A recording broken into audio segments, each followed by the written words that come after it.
I'd like to thank you all for joining us this morning. We have a pretty eclectic group here. I'm going to ask for everyone, just go around the room, and if you could just introduce yourself and if you have an affiliation with a company, who that is. I'm going to start. I'm Harvey Poppel. I'm chairman of the Water Resource Committee for the Palm Beach Civic Association. I'm Phil Byrne, member of the board of the Civic Association. Mike Brown, I'm the communication director for the Civic Association. Paul Bang, contract account manager for Rainbow Corporation. Rick Crease, Ugmo Technologies, VP, Florida. I'm George Jimenez with Hunter Industries. Dave Eubanks, building manager at Palm Beach Stratford. Debbie Emerson, building manager at the Regency. Veronica Close, assistant director, Town of Palm Beach Planning, Zoning, and Building. And I'm John Page, the director of the same department. We all work together. I'm Bill Buckley, the acting building official for the town. Steve Surgeon with the Toro Company, district sales manager. Bob Stark, Tropical Irrigation. Chet Johnson, Superior Sprinkler Systems. I'm Melanie Lawson, and my husband and I have a smart irrigation system installed. I'm Terry Levine. I represent the town of Palm Beach to the West Palm Beach Water Advisory Board. I also have a smart irrigation system. That's great. Back there. I'm Ned Fleming. I'm the general manager of the Dorchester, and I've had a smart irrigation system for about 3 years. Chris Manchuk, Vice President of Sales with Hydro Point. Luke Lewis, Scott Lewis, Guardian and Tribute. And could you introduce, you're going around making introductions, so could you just say who you are? I'm Kurt Carlson. I'm an account manager with Armstrong Landscape. Okay, thank you. Why don't we go to the first slide? I'd like to particularly thank, whoops. We're good. Okay. This is the agenda. I'm going to give a little bit of context, and then we're going to dive right into the issue of the new ordinance and what it is. And we have town officials who have already introduced themselves who will take us through that. Mike Brown will then talk about the public awareness program, which we're essentially kicking off with this meeting today. And then I'm going to try to talk about the customer's perspective of all this. You can call it the user, the owner, the customer's perspective. And then we have some of the customers here in this room, and I'd like them to chime in if they have some thoughts as we go through that. So let me start by giving a special thanks to our sponsors. 5 of the leading irrigation manufacturers of these types of advanced systems have supported us through this program, and their names will be featured very prominently as we go forward. Hunter, Hydro Point, Rainbird, Toro, and Ugmo. And we have representatives of each of those companies here in the room today. Whoops. Good. Just to level set, and I think many of you know this. Brandon, nice to see you. Sorry I'm late. Irrigation conservation has a multiplicity of benefits. Our whole effort at the Palm Beach Civic Association really started about 5 years ago with the idea that the town was concerned about the availability and quality of water, which it was getting and still gets from the city of West Palm Beach as our sole source. And one of the issues facing the town was, well, maybe we need to do something ourselves and actually have to invest town's capital in augmenting these sources. Or at a minimum, we'd have to work with the city of West Palm Beach as they expand their water supply, which, by the way, they are in the process of doing. No question that if we use less water, and Palm Beach, although it's very small population-wise in comparison to West Palm Beach, consumes a very high percentage of the total water of the 2 communities. So if we were able to conserve water, we would have a material impact on lowering the potential future capital outlays. Now, at the opposite extreme, from a consumer's point of view, a customer's point of view, there's real savings in terms of money, and we'll see some charts about how much can be saved. A hidden benefit a lot of people are not aware of is the ability to, the proper amount of watering or irrigation promotes plant health. And in a way that most people who have the old-fashioned timer controllers overwater. And overwatering weakens roots, it can cause plant rot, and there is a tendency to have much more healthy materials through the use of the proper types of irrigation, the proper amount of irrigation. There's also the less of the excessive types of watering. Sometimes we see as we're driving along and we see all the runoff from properties that are irrigating too much or in the wrong direction in some cases. And that runoff can actually be polluting. And lastly, of course, we have the fact that it is one of the natural resources that must be conserved, and it's becoming increasingly a worldwide issue. Defining advanced irrigation systems. Now, we've used the term from time to time, smart irrigation systems, and there's a reason we're not using that, and that is that there's a certain legal definition that relates to a particular state statute, which is a bit confusing, and we've been asked to kind of modify the term, and the term that we've agreed on is Advanced Irrigation Systems, AIS, and it's probably the single most important means to conserve water, especially in the town of Palm Beach. We can talk about having low flush toilets and shower controls, but over 80% of all the water that's consumed in the town of Palm Beach is irrigation. So it's pretty clear that irrigation is where it's at, and having an automated or advanced irrigation system is the most powerful means. AISs irrigate only when either the weather or moisture sensing determines that water is needed. There are two basic types of technologies here: evapotranspiration, which measures a series of 4 different climate-related elements, and the system kind of decides how much water is needed, or actually sensing how much moisture exists in the soil at any given time. The controllers have to meet certain industry standards, and there is an industry association called the Irrigation Association, the IA, and they, by the way, issued a letter of support of our efforts, which are you can get a copy of when you leave. It will be on the back desk. All of our 5 program sponsors make compliant AIS models, and of course, these controllers can range from relatively modest add-ons to existing controller systems for just a few $100s, all the way up, of course, for larger structures, commercial structures, and condo buildings can be quite sizable and involve a whole series of different modules and capabilities, including even two-way capability, where a system can alert the owner to a leak, for example, by uploading information, not just downloading information. Here's one particular case study of one of the earliest adopters here in town, going back almost 4 or 5 years ago. And CCF is a term that's used in the water industry for measuring the amount of water. It's equivalent of 748 gallons. And it's the way in which water bills are computed. But you can see that in the 12 months prior to the installation, the annual usage, the savings percent, 44% on the CCS, 45% on the dollars. And the reason there's a difference, of course, is that as you use more, you pay more. You pay at a higher tier rate.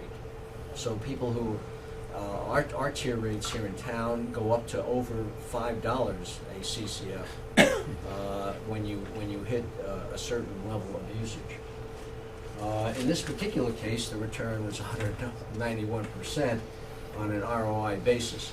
Now, going forward, it probably won't be that high, and this was an extreme case.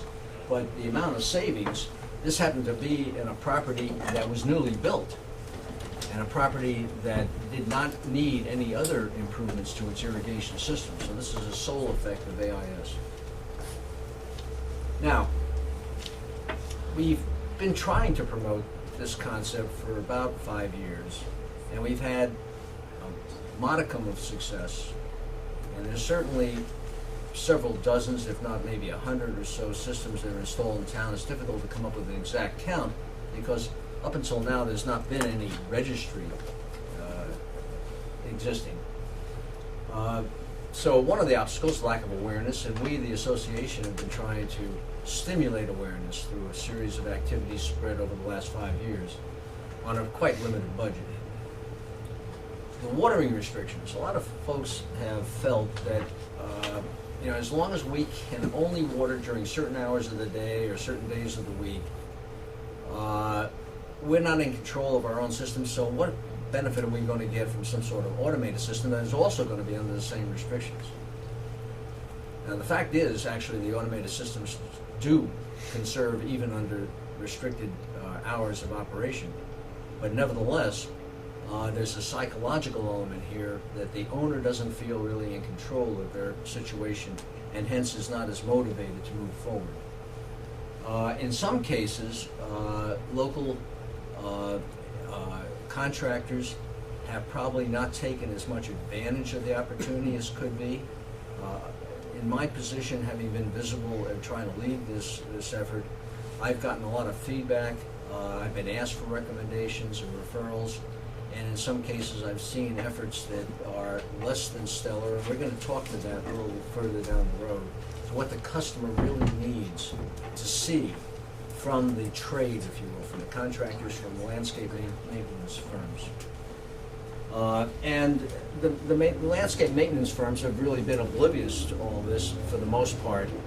And in some cases, they really haven't even helped the situation because from a landscape maintenance firm point of view, it takes something more or less out of their control, where before they were the ones that kind of fidgeted with the system and maybe adjusted it on a day-to-day or week-to-week basis, and now the system becomes automatic. And we've got to kind of reverse that psychology because it really is to their benefit as well. So the latest ordinance, and I'm going to finish this introduction shortly, builds on two earlier ordinances, one that goes back almost to 10 or 12 years.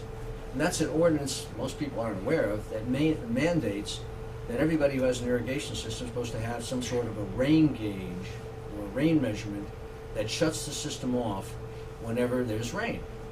Common sense. And to our knowledge, as best we've been able to tell, that ordinance has never really been enforced. I don't think there's been any kind of program to make sure that those rain gauges are ever fully deployed in the first instance, and secondly, maintained properly, because those in the trade know that these rain gauges maybe can go out of whack every couple of 3 years, if not sooner. They really need a fair amount of attention, and the likelihood that any rain gauge that was installed 10 or 12 years ago because of this ordinance that hasn't been checked since that it's still working is probably slim to none. About 3 years ago, the town passed an ordinance that said any new construction or substantial renovation should have an advanced irrigation system. And that was a major breakthrough, but town of Palm Beach isn't really growing that fast. And although we seem to see a lot of construction from time to time and a lot of renovations, the fact is that as a percent of the total population of homes and condos and commercial buildings in town, it's a very small percentage. One would have to wait 30 or 40 years for that to really have a substantial effect. Now, as an introduction to the town officials, we did have a major breakthrough because this past summer, with the cooperation of the South Florida Water Management District, the latest ordinance was passed to exempt AIS users from time of day, TOD, time of day watering, days of the week. That shouldn't say time of day. Days of the week watering restrictions. That's a typo. And with that, I'd like to turn it over to the town officials to talk about the new ordinance, after which we'll get back and talk about our public awareness campaign and some of the implications for this. Thank you very much, Harvey. Once again, my name is John Page, and I work as director for the town's planning, zoning, and building John, department. I'll tell you, we try to film this. Maybe it's a Up here? possibility. You move up here. Thank you. I'm sorry.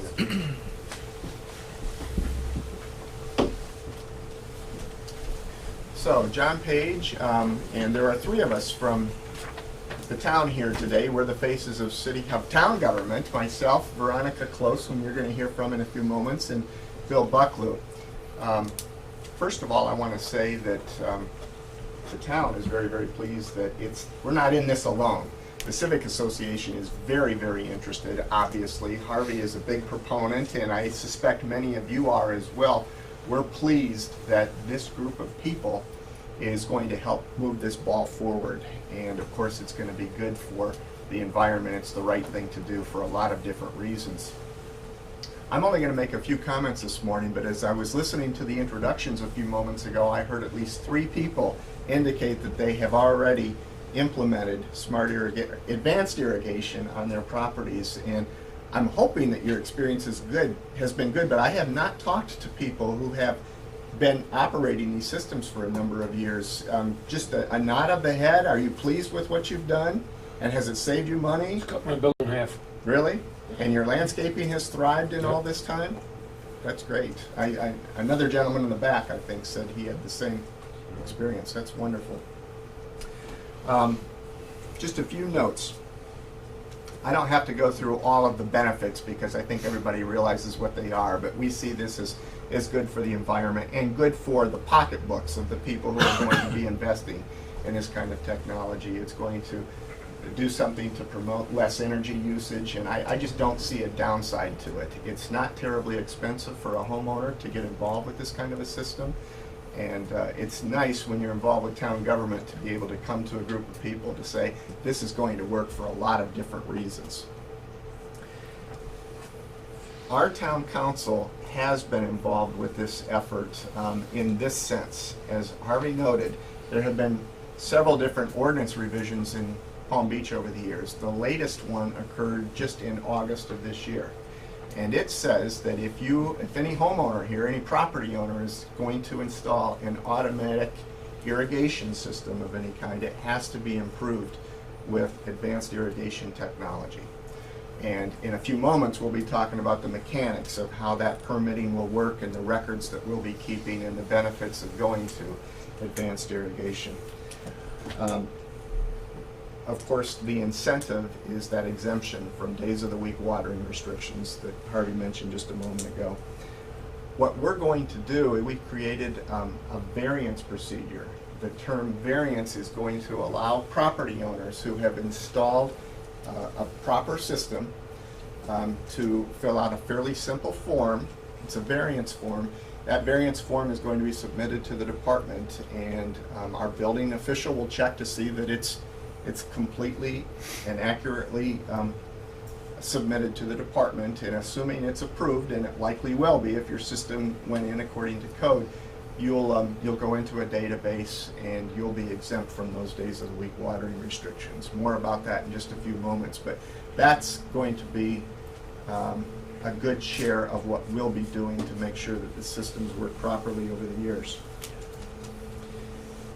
We're going to keep a database, so we'll have real figures to share with the public as time goes by. We'll know how many advanced systems have been installed on the island, and our police and our code enforcement personnel will also have access to a database, so when they're out patrolling the streets and they see some watering going on at a time or a day when it shouldn't be going on, hopefully they'll be able to determine via some technology whether or not that is a proper thing to do at a particular address.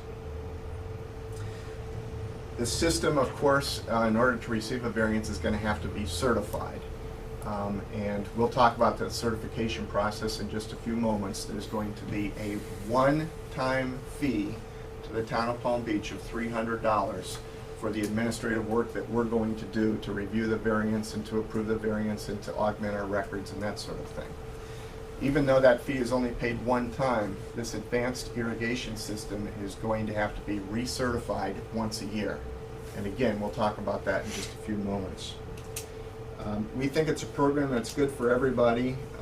Again, a relatively modest upfront expense, and you've seen the return on investment. It's pretty impressive. With that, I think I'll just turn it over to Veronica. Veronica Close is our Assistant Director.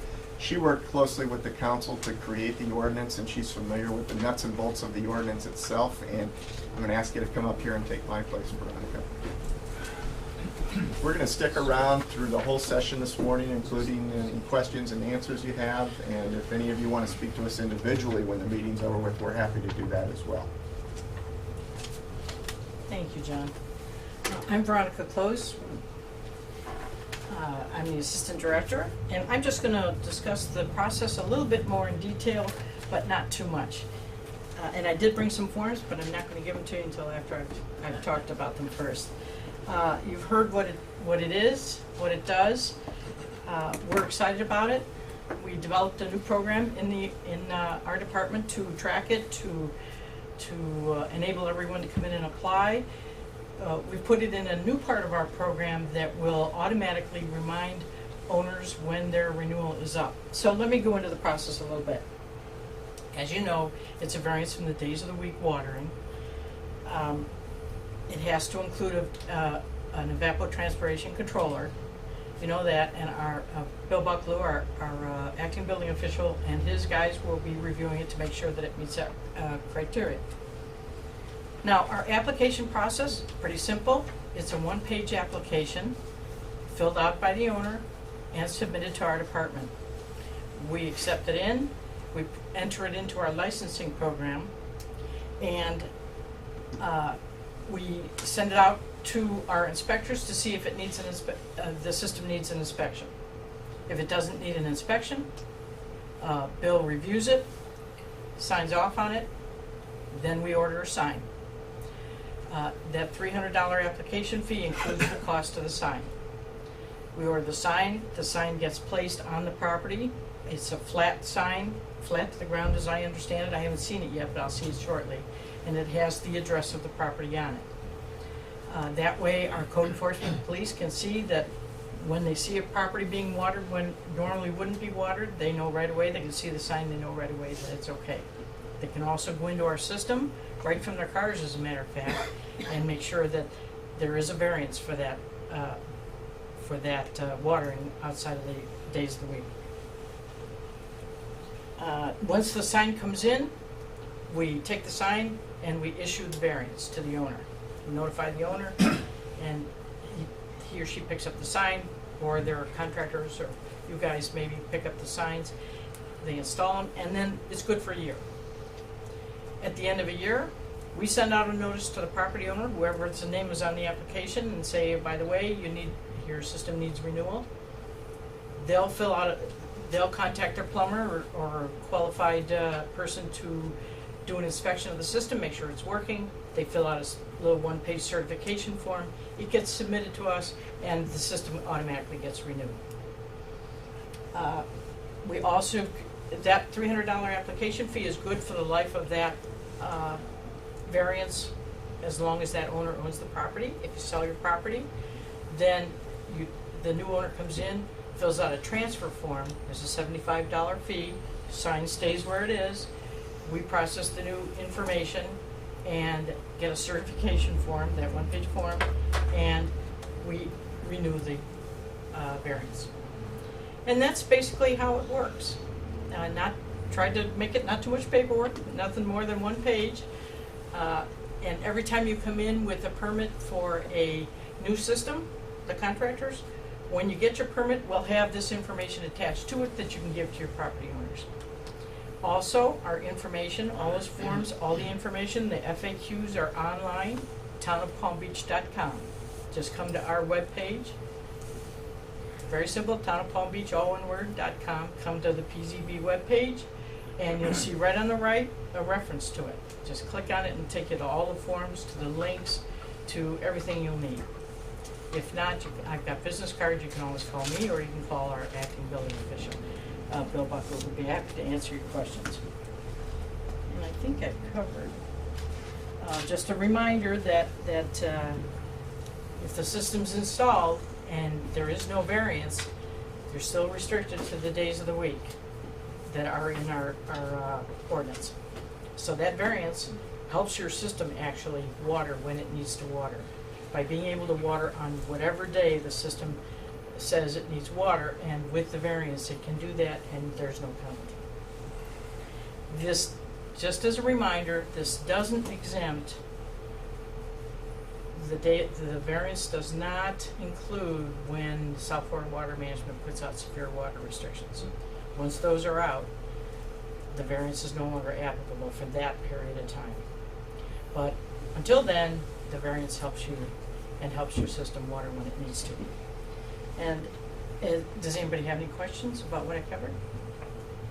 The certification every year? Yes, the certification is required every year at renewal. We pay a good price to get the system. The system works and saves us a lot of money. Why would we not keep that system operating to the full 100%? And why would you have to come and recertify it every year?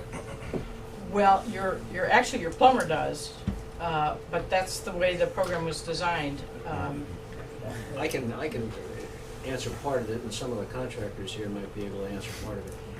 First of all, the systems do need occasionally to be adjusted or tweaked to be optimal. Your materials can change. The system itself may not have been set up exactly right the first time.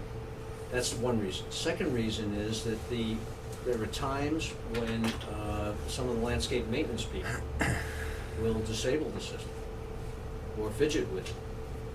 Happens more often than it should. One of the points I alluded to earlier. So there are things that can happen that could take the system out of adjustment or compliance or to accomplish what really needs to be accomplished. Most homeowners, quite frankly, would be oblivious. They might see their water bill starting to creep up, but it's not something you might notice, especially if there's only a 10 or 20% difference in the water consumption. So it is important that happens. Well, I guess I'm speaking from a larger complex where we have 28 zones. We check them every week. We can't afford to let a week go by not knowing a sprinkler head's working properly or if there's a break in the line. And the system itself is on the computer. It's computerized. We check it every day. So once again, I guess you're sort of going to the individual homeowner and not the large complexes. Yeah, and very clearly, you're on top of it. The town owns certain properties; they're on top of some of the commercial properties have the same characteristics. So there is a difference in some cases. Well, have you asked some of these, the irrigation people? I know they come to our house, if there's a leak or, we're moving a bush or something, and I feel like they come out to our house maybe 4 or 5 times a year. And now we've got to have them come one more time. Or you may just, when they're out there close to the time that it's going to be. Well, I'm not always there when they're there. So it's almost like, maybe every year is a little bit like too much. Like, can't they do it every other year? Because they really do come out a lot. Well, I think this is one thing that maybe experience over time will be able to show us. But I think those in the trade may want to comment on this. But again, my anecdotal knowledge suggests that most people don't have an irrigation contractor there each year unless there's a problem. And in many cases they should, because there are leaks that go undetected. There's always the opportunity to install some new technology that doesn't relate to the controller itself, but maybe another advancement in nozzle technology. So it's actually in the homeowner's best interest to go through this process. And it's not, there will be a fee from the irrigation contractor, but it's pretty modest compared to the benefit that would be received. And I think it's one of those things that over time, we'll just have to see how it works out. The ordinance is what it is now, of course. Mm-hmm. And we took our best stab down, certainly in the South Florida Water Management District, just to make sure the systems do stay in compliance. The other danger is, quite frankly, is that someone might try to subvert the system in some respects, even though it may not be in their best interest. They may not understand how it works fully, and they may start using water indiscriminately. And because they have the exemption, the enforcement people are gonna let them. So there has to be some sort of a mechanism to check and balance that. And I might be able to add one bit of information to the question about why the annual certification. I'm going to ask a couple people in the room to back this up and verify it if they can. Maybe Mike or Ned, Veronica, Bill, or Harvey, maybe you would know. We worked very carefully with the South Florida Water Management District when we put together this language, the ordinance that was adopted. They have what they call a model code, and as I recollect from visiting with our Public Works Department, that annual certification is something that the South Florida Water Management District required. I see some nodding heads. Is that right, Bill? Yeah. Okay. Part of, again, it's part of the maintenance of the system and verification that it's still there, and that's part of what's required if you want to qualify for the exemption. Okay. It's part of what their requirements are for the exemption. So. Thank you. And I think we have quarterly meetings with our contractors and we can get some feedback, but I would be surprised if our contractors said that an annual look at that system is too much, because those systems, a lot of things happen to those systems, and looking at it at least annually is probably not a bad idea. And a lot of times it's more often than once a year. If I may, a lot of the time there's a lot of traffic on the properties, landscape, remodeling, painting. So a lot of the times you will get broken, stuff that's broken. So we offer maintenance programs to all of our customers, whether it be monthly, every other month, every 3 months, just to come through, make sure everything is working properly. And like the gentleman said, especially with the rain sensors that have been for 10 years, maybe 1 to 2 years they last, so you have to check that. So it's kind of good to have an irrigation check at least once a month, maybe every other month. Okay. Thanks for the No information. one in the back. What entities are you allowing to recertify, and can you go over the process of recertification? Yes, I have the certification forms here, and perhaps Bill Buckler would like to address who can actually conduct the certifications. But before we answer that question, let me go ahead and pass out some of these. And those of you who already have the systems, you're invited to be our guinea pig, so to speak, and start the process through our new program. And I have plenty more, and also to remind you that these forms are on the web, and all of the information that you want is on the web, as well as linked to the 2 certifying agencies for the water sense system. So if I may, our acting building official, Bill Buckler, will come up here, and then you can pick up with the answers to that question.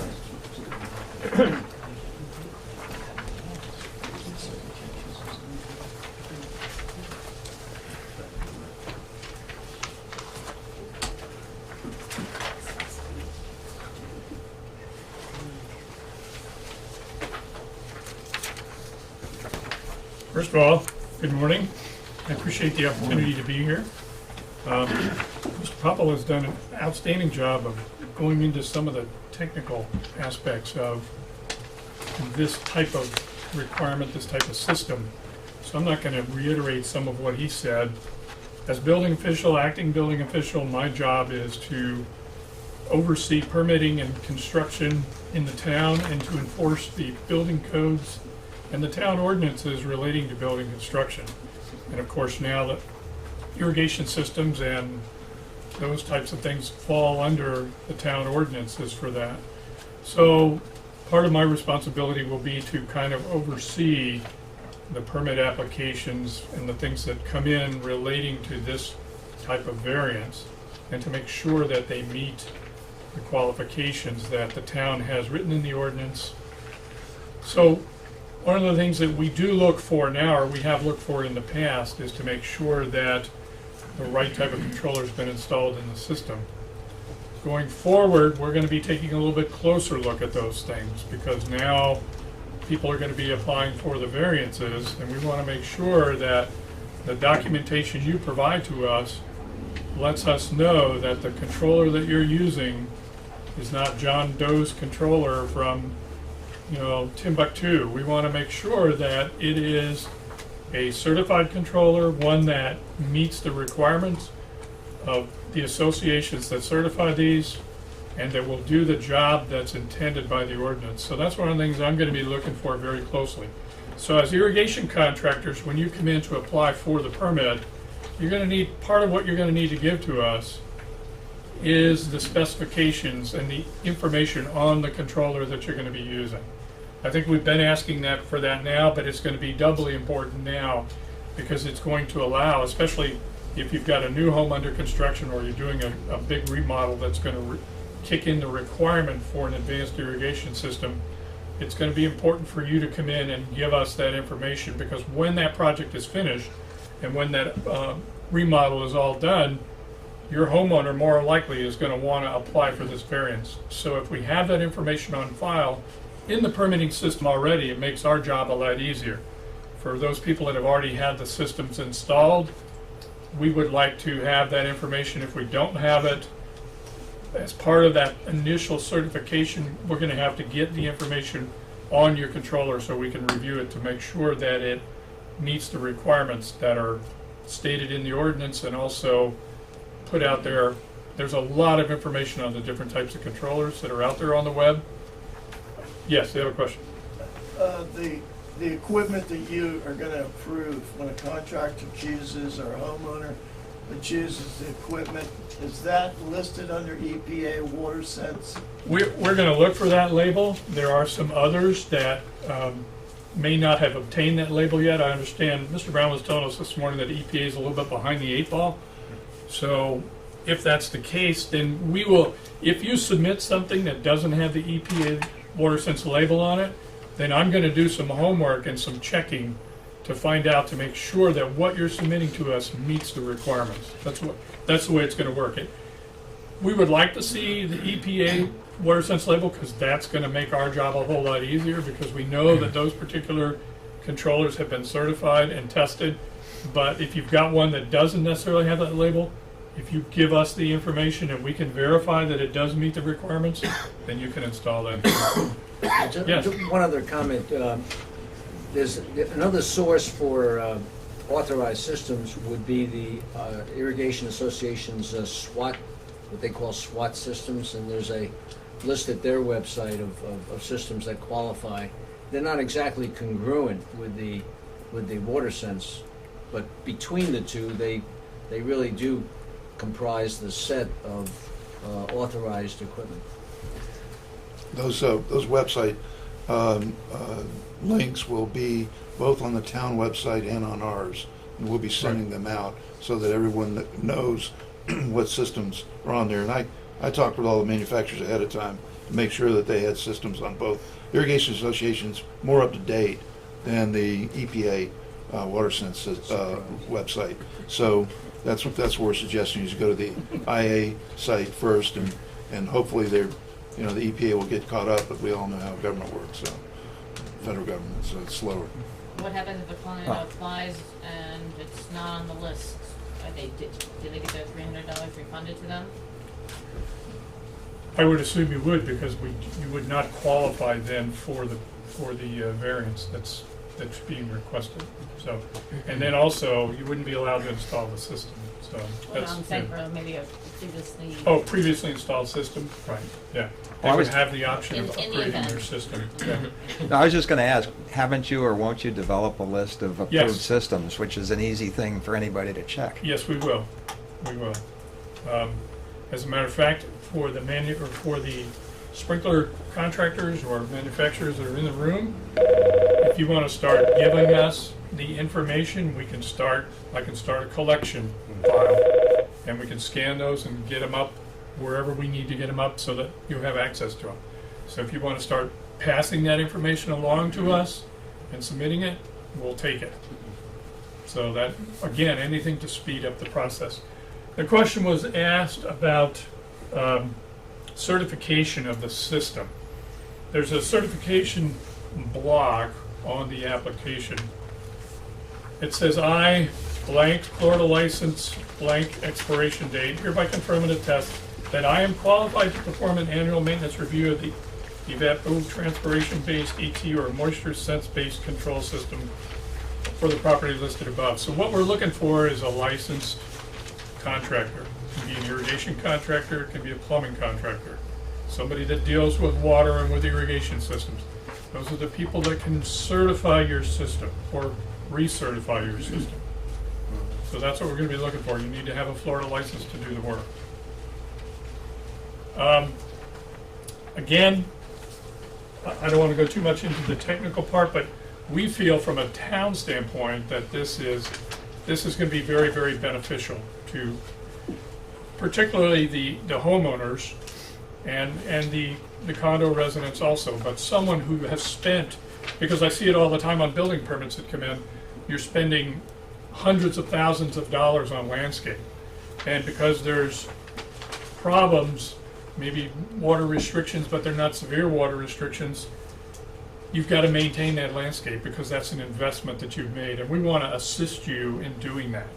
And we feel this is one of the better ways of doing that, is to get these systems installed, have them certified, have them verified, and have them operating the way that they are, because it's going to obviously benefit the city of West Palm Beach, because we won't be using as much of their water.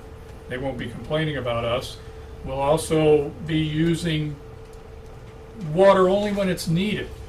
We won't be overwatering landscape, and you'll have to start replacing plants and things that have died from too much water. So again, it will help make your homes more beautiful, help make the town more beautiful, and we really, really think that this is the best way to go at this point. And we really endorse this program. We endorse our ordinance because it's going to help us to help you. So does anybody have any other questions? And again, the contractors, if you want to start getting us that information on the controllers that you've been using or that you plan to use, we'll accept it right away. So that way we can verify it, and as some individuals have said, we'll create a list for future use, so that if somebody has a question about what controller do I need, you can just check our website or check a source that we put up there that will give you that information. So, if you have questions, we'll be around for the whole presentation. So. Okay, we have some more items, and we'll get into some other aspects of this as we go downstream. But Mike, I'm going to talk about the awareness campaign, because although the town is going to be sending out notices, the reality, as we know, is that we all get an awful lot of stuff from a lot of sources, and the attention span that I know I spend when I get my mail every day is very limited. So this is going to be important to try to stimulate awareness, and Mike is going to be in charge of this. First of all, I'd like to thank our the manufacturers that have provided funding for this public awareness campaign. It's going to be reasonably extensive. The contractors in the room and the folks that deal with the actual property owners are going to be key to this program. We can produce as much media and send out as much media as possible, but the people that speak on a daily basis with property owners are the ones who are going to make this program successful. We're starting out, if you haven't seen our This Week in Palm Beach, and sorry about the small type, but I want to get it all on one page. This Week in Palm Beach is one of the most read e-newsletters in town. We've got the largest email list in town, and a lot of people pay attention to that. We've already been using that as a vehicle to explain this program, and good old Microsoft randomly wants to update. Buy yourself another 10 minutes. Yeah.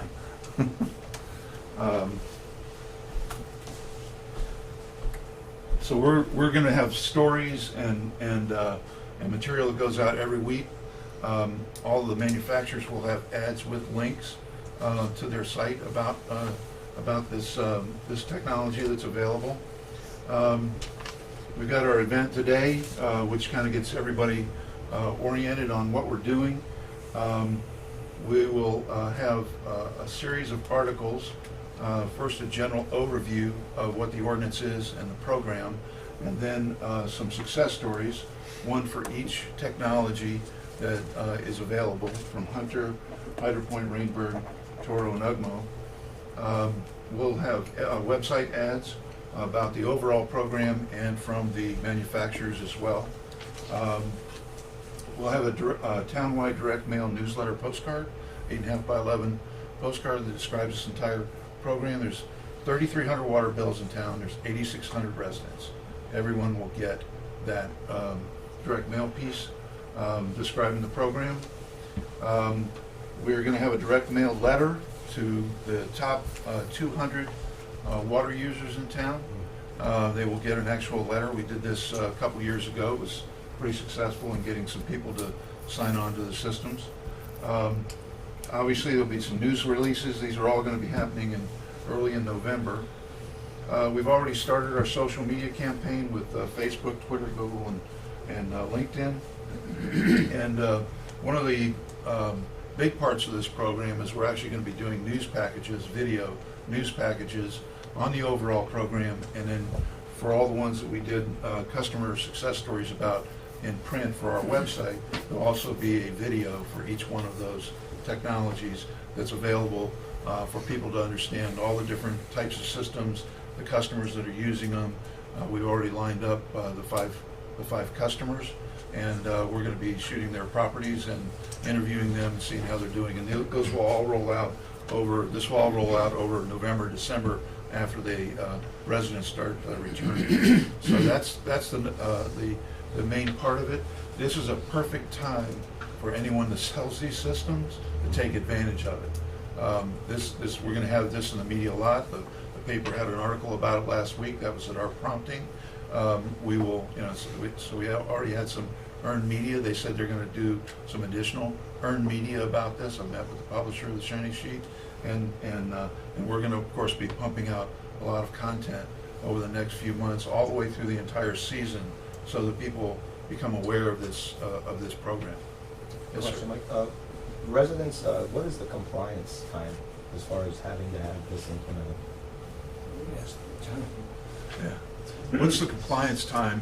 Yeah, what's your timetable for compliance? It's when you build a new building, a new structure, or when you do a major upgrade. So basically. Yeah, but in terms of registration, what's registration. the timetable for registering existing systems and starting the process of? It's 90 days. Right? 90 days without any certification. So you have up to 90 days after you install a new system to submit an application for a variance. You can submit it at any time, but you might have to submit a certification along with it. But your organization is all set now. Mandatory. People who have systems could start to send in. Absolutely. Yeah. So you're all geared up, you're ready to go. Right. Given that it's not a lot of money up front, and as I understand the payback period is 2 or 2.5 years, and this is not a poor town, why not make it mandatory over 3 years or something? Like a smoke detector or a backflow preventer, many other things you have made mandatory. Well, that's a thought, and we can discuss that. Or has it been considered? Let me ask it that way. Right. Well, Bill, correct me if I'm wrong, but I believe the code says now, if you choose to install an automatic irrigation system, then it has to be improved Correct. with advanced irrigation It is technology. mandatory. Again, we're talking about, it is mandatory now if you're upgrading your system, if you're doing a major renovation, if you're building a new building, it is mandatory now that you have an advanced irrigation system. However, the other thing we're talking about here, which is voluntary, is the variance. Keep in mind, this is two separate things. Yes, sir. Mike, I was just wondering, a couple of years ago, you had a campaign on television, and I think it was Channel 5 News sent a reporter over, and they did a 1.5 minute segment on it. Do you plan to do that again in this time frame? Well, the way those work, we call them earned media. We always pitch as soon as we're ready with our news releases. We will hit all of the major media outlets, and we'll see what they get to choose. We don't. I see. We can't make them do it. No, I understand. So hopefully, but I would they'll think pick as a up on public it. service, it should be at this point quite interesting. Well, we're certainly hopeful. Yeah, that's one of the big goals of this program. Yes, sir. Yeah, Mike, I came here in 2009, same room, same meeting. In 2010, we started, it took us about 9 months to get our system up and running. In 2011, we started it. And the reason why we did was because of the water rates. in October of '08 to September of 2012, it was an automatic 9.75% increase in water. Each year. Each year. So, and that was for West Palm to pour money into their system. Well, I thought after that it would calm down. But in the last 2 years, we've been hit with a 10% increase each year. Yeah. And, I mean, the message to get across to the public is the price of water is not going to go down. And the system, we control our system to the penny. But now I'm getting kicked with that 10% every year, and our water bill for the complex. So I guess my question, believe there was somebody here who's working with West Palm, is what is the future rates of water? They're hoping. Do you see them going down? No, no way in the world. They're hoping for 2014 to hold it where it is. But at this point, there are no promises. Well, they just went into effect October 1st for right. But 13, as of next 14. year, right, as of next year, it is anticipated they So will hold it down. We can actually budget them 10% automatic, no matter what. Except for the next year. The problem has been, as somebody mentioned before, they've done a lot of infrastructure upgrades, and the money had to come from somewhere. They've just dredged out a lot of Clear Lake. They're adding 17 wells. The ASW unit has been reworked to the extent of like $12 billion, as you know. The entire water plant was rebuilt. The initial outlay was $63 million, and the money had to come from somewhere. All right? The majority of it is over at this point. We paid in all this money, but how's the management of the actual system? Right now... That's the other thing that you read about it, along with... All right. As of now, we've been approved on our 10-year drought plan, and they are working on the 30-year drought plan. We are going to be taking water from the C-17 canal, which is literally free. We're trying to get the overflow from Indian Trail. There are a couple of political problems there. They have a tremendous amount of water. And in fact, we will be able to take water from the C-51 canal, which as I'm sure you realize, billions of gallons right now are going out to tide. So if we can recapture that water, all right, which is anticipated, the rate should stay moderate, and they won't go up by 10%. They probably will go up, cost of living, maybe 2-3%. But I don't think they're going to go up 10. But I can't be on the record and guarantee that because I don't know. I'm only one member, along with Gail Caniglio, who represent the town. But you're saying they're moving forward in the next 12 definitely. months to Definitely. get better water supply. Oh, yes. And to Well, get better a management. lot of it has been affected already. South Florida Water Management just gave us the permitting to finish up what is considered the 10-year drought plan. So in other words, we should have no problems right now for 10 years, all right? They are the next step that we're working on, and South Florida Water Management has not approved it yet, is the 30-year drought plan. So in other words, if we had a once-in-a-100-year drought, which you know happens very infrequently, we should have no problem as far as supply, and we shouldn't have any additional increases of any substance. Okay, thank you. Okay? Let me just, while we're on that subject, and we'll transition to the next section, comment about water rates. When we first got involved 5 years ago, I did a survey. The committee did a survey of our water rates in comparison to other municipalities in Florida and actually elsewhere around the country. And we found that actually one of the issues was that our water rates were too low to raise awareness. Let me give you an example from 4 or 5 years ago. We haven't updated the survey. But at that time, the top rate here was about $2.50 to $3 per CCF. Now it's well over $5. It doubled, more than doubled over that period of time. But at that time, Sarasota, for example, already had an $8 per CCF top rate. And where I live in the summertime, my summer home in California, it's $20 a CCF. So, you know, you have to put everything into relative performance. The fact that the rates are going up, and none of us are happy about it, but if nothing else, it does create a greater impetus and a greater financial motivation to do something about conservation. One of the other things I wanted to mention about our program, if you haven't been on our website, please check it out. In the last 12 months, we got 1,062,000 page views on our website. So a lot of people come to our website for news and for information. So we expect this information to get out with pretty good penetration for residents in the town of Palm Beach. Okay. Okay, I'd like to open it. Any comments or questions further that we can do while we're I together? would say that one thing that would be important would be the communication between the landscape companies and the irrigation companies once this ball gets rolling. Generally, as you had mentioned, occasionally landscapers will mess with the timer, therefore setting off, so it's good to have communication on both ends there. I think that would benefit the homeowners as well. Yeah, I do have to make that point that the landscape maintenance people are really at the customer site More often than the irrigation. at least weekly, in some cases several times a week, depending on the nature of your property.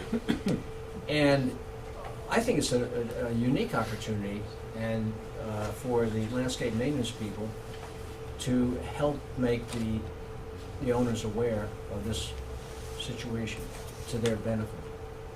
And I think it helps everyone. It actually makes the whole watering issue for the landscape maintenance person a lot easier. It takes the burden off of them. If something goes wrong, they can at least say, it's not my fault, as long as they haven't tinkered with the system. So you're absolutely right. And there have been cases in the past where landscape maintenance people have subverted the system. So that's the other side of the coin. Any, yeah. Harvey, it's Kevin Cavioli. We spoke on the phone recently. I'm a Florida registered landscape architect, yes, representing Florida Irrigation Society, the Irrigation Association, and the Florida chapter of the American Society of Landscape Architects. Just want to applaud you for the great work you've done, and let you know if there's anything we can do to help you, we're here.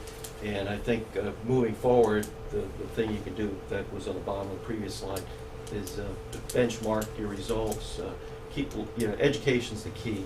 All the technology in the world, if it's not used properly, you might get some improvement, but keeping this group together, keep the communication, I think you'll achieve the results you're after.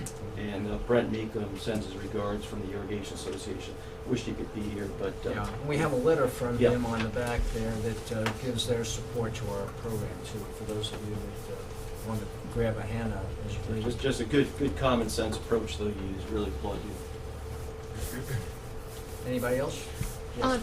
Everybody's home is like networked these days, and I'm wondering, do any of these systems that, the different vendors have communicate over that network to let you know if there's like a low battery or a leak or a sensor isn't working or a head isn't popping up properly? Some of the people in the trade may be able to answer. When I installed my system 5 years ago, and we have a very smart house because we just built it, that was a question I asked, and there was only one system at the time. It was very klutzy interface, and I decided not to do it, but that was 5 years ago.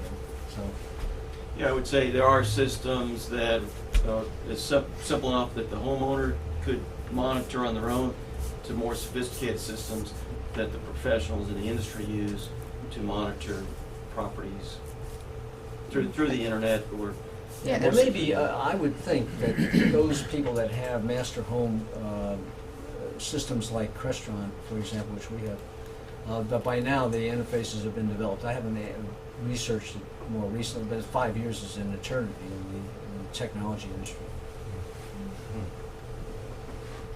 Well, it's been great. We love our system. But it's a couple of years old. But if I could get an email or have it networked so it could say, there's something wrong, I would love to know that instead of finding out 2 months later. Coming real soon. We're developing a controller right now that we have some of that. It exists for several as well.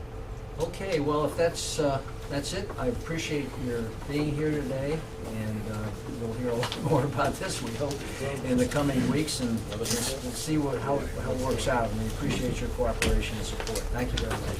Thanks, Harvey.